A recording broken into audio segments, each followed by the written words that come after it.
एजेंसियों के को हायर करके ये जो एग्जिट पोल दिखाया जाता है और फिर एक नैरेटिव बनाने की कोशिश की जाती है कि देखिए इंडिया गठबंधन तो ख़त्म है, बिल्कुल किसी का मैजिक नहीं चल रहा है तो सिर्फ मोदी मैजिक चल रहा है।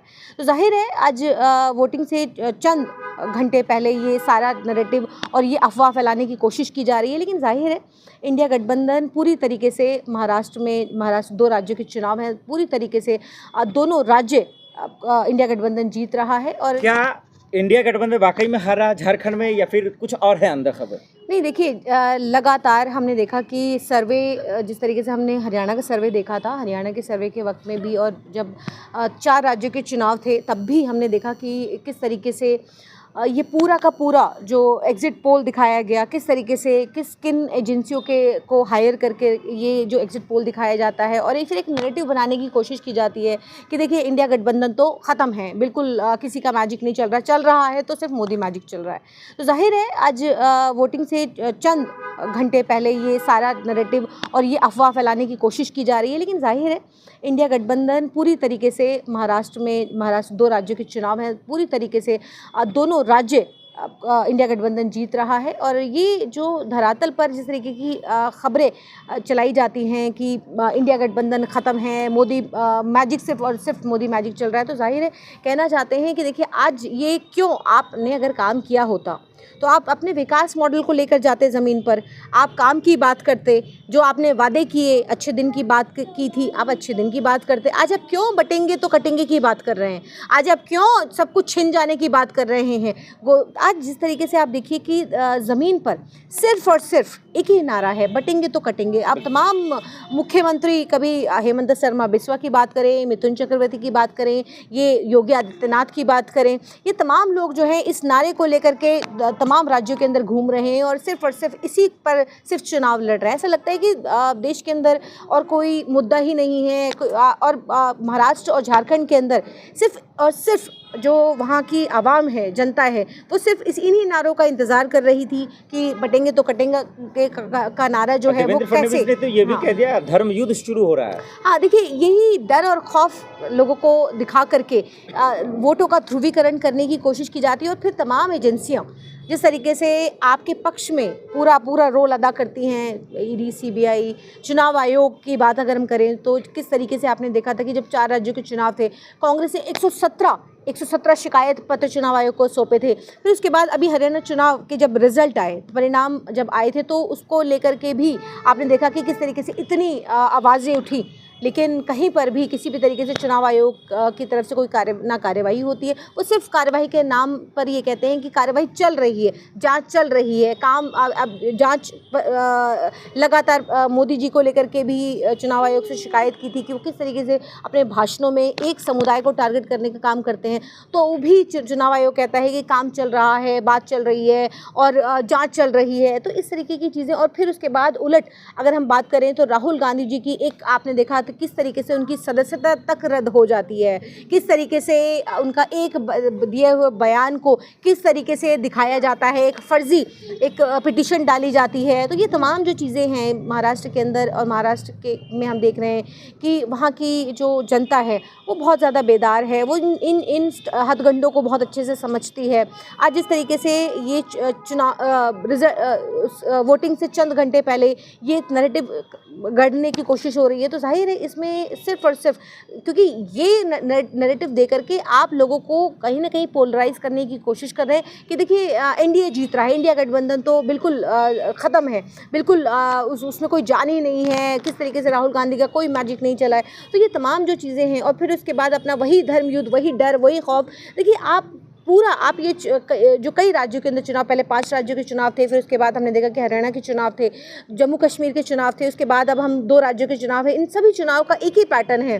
अभी तक आप देखिए कि सिर्फ और सिर्फ नफरत परोसना, सिर्फ और सिर्फ नफरत की भाषा जिस तरीके से बोली जा रही है, लगातार सिलसिलेवार तरीके से। सवाल भी तो ये हो रहा है ना कि एक तरफ चलिए मीडिया अपना तमाशा करना शुरू कर दिया, एग्जिट पोल तमाम चीज़ें, लेकिन जैसे जैसे मोदी जी जीत भी रहे हैं, एक है तो सेफ है, बटेंगे तो कटेंगे, बेटी छीन लेंगे, लेकिन इस नैरेटिव पे वो जीत भी रहे तो फिर गलत कैसे भी जीत? नहीं देखिए, जब आप ये नैरेटिव चलाते हैं कि देखिए जब ये कहा जाता है कि देखिए एक तरफा चल रहा है, एक तरफा चल रहा है, और फिर उसके बाद देखिए धर्म, जब आप धर्म को बीच में लेकर आते हैं, जब जब भी धर्म की बात होती है तो जाहिर है, और ये डर दिखाने की कोशिश होती है, तभी देखिए आचार संहिता लगती है। क्यों ये कहा जाता है कि उससे पहले, उसके आचार संहिता लगने के बाद वो तमाम जो चीज़ों पर रोक होती है, वो पोस्टरबाजी, वो सारी चीज़ों, उन सब पर क्यों रोक लगाई जाती है? इसलिए लगाई जाती है क्योंकि ध्रुवीकरण ना हो सके। देखिए चुनाव की तरीके से अगर कराया जाए तो फिर चुनाव का मतलब है, अगर आप चुनाव के अंदर आप वही ध्रुवीकरण करने की कोशिश,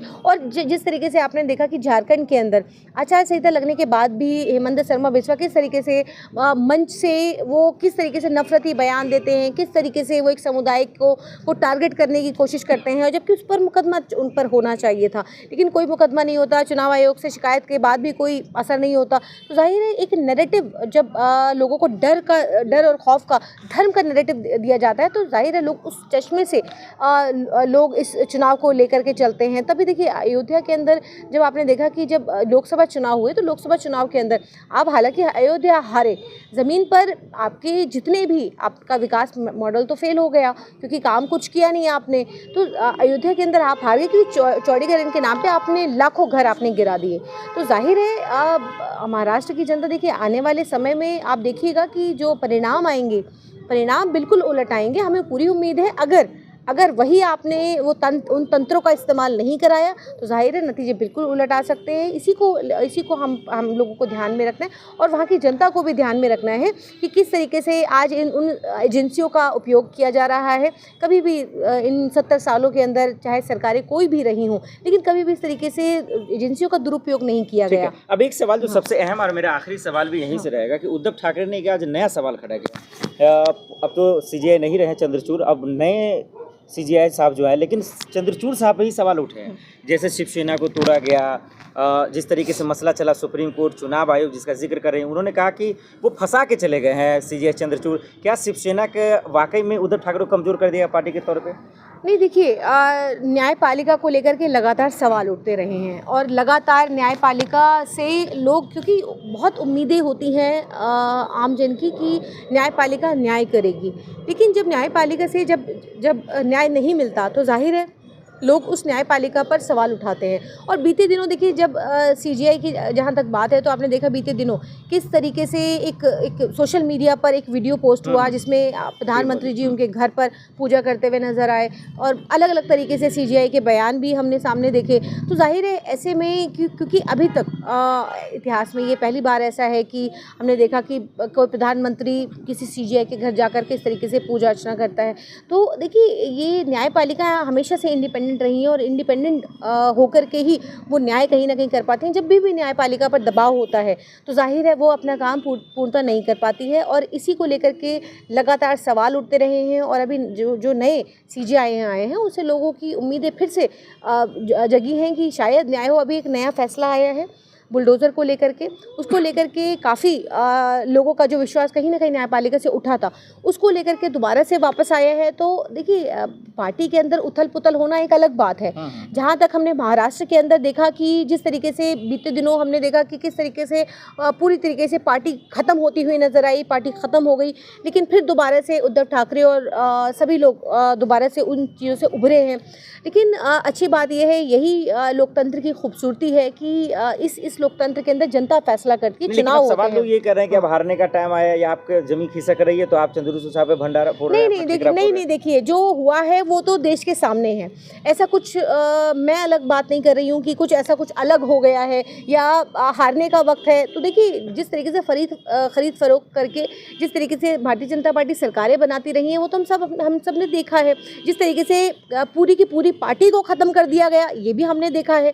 तो आज आप ये कैसे कह सकते हैं, पहले ही चुनाव से पहले, वोटिंग से पहले और फिर परिणाम से पहले, कि आप हार रहे हैं या वो हार रहे हैं? अगर सवाल बनते हैं तो सवाल पूछे जाएंगे, अगर कहीं ना कहीं सवाल उठ रहे हैं तो बिल्कुल पूछे जाने चाहिए। लेकिन बात यह है कि आज सवाल आप कैसे ये कह रहे हैं कि आप हार रहे हैं? क्यों इंडिया गठबंधन क्यों नहीं हार सकता है? क्यों आप कैसे नारा आप दे देते हैं कह रहे 400 मोदी पार लहर का? है, आंधी नहीं है, नहीं, उसमें कहाँ खत्म से हो रहा किधर आंधी है? देखिए ये सारी बातें जो है ये फजूल बातें हैं। आप अपने तंत्रों का इस्तेमाल करके चुनाव जरूर जीत जाते हैं, लेकिन जनता आपसे खुश नहीं है। आज वो मैजिक जो आप जिस मैजिक की बात करते हो, तो आपको क्या ज़रूरत है? आपको चुनावी सभा करने की क्या ज़रूरत है? आप घर बैठे चुनाव लड़ लीजिए। क्यों आज मोदी मैजिक अगर हर तरफ चल रहा है, तो क्यों इतनी रैलियां, क्यों इतने बटेंगे कटेंगे की बात कर रहे हैं? आप मत करिए बटेंगे कटेंगे की बात। अगर इतना मैजिक है, इतनी लहर है, तो आप सीधा वोटिंग कराइए और देखिए फिर परिणाम आ जाएंगे आपके फेवर में। तो ये इस तरीके का नारा बटेंगे कटेंगे की बात आप तभी कर रहे हैं वोटों को पोलराइज करने के लिए। तो जाहिर है इस तरीके का जो आज जब सवाल उठ रहे हैं कि आज उद्धव ठाकरे अगर सवाल उठा रहे हैं, तो जाहिर है न्यायपालिका के ऊपर प्रश्न चिन्ह अगर लगे हैं, तो जाहिर है क्यों नहीं उसका जवाब मिलना चाहिए। आज देश की जनता देख रही है कि किस तरीके से एक पार्टी को पूरी ख़त्म कर दिया गया, बाकायदा सुप्रीम कोर्ट के अंदर पूरा उसका मुकदमा चला। तो ये सब चीज़ें हम सब के सामने हैं। हमने देखा किस तरीके से भारतीय जनता पार्टी ने किस तरीके से सरकारें गिराई हैं, तो ख़रीद फरोख्त करके। तो आज देश के अंदर ये नैरेटिव लोगों के अंदर है कि ये भारतीय जनता पार्टी सिर्फ और सिर्फ वोटरों को पोलराइज करके और अपने तंत्रों से वोट जीतती आ रही है। तो आज हम दो राज्यों के चुनाव हैं, और 2 राज्यों के चुनाव में भी जनता फैसला कर लेगी। 23 तारीख को रिजल्ट है, पता चल जाएगा कि किसके फेवर में सरकार बन रही है। लेकिन अभी से जिस तरीके से ओवर कॉन्फिडेंट होकर के बीजेपी ये कहती है 400 पार की बात जिस तरीके से कर रहे थे, उसी तरीके से कहते हैं इंडिया गठबंधन खत्म हो गया ठीक वोटिंग से पहले। तो जाहिर है इतना ओवर कॉन्फिडेंट मुझे नहीं लगता कि सही है। बहुत शुक्रिया। बहुत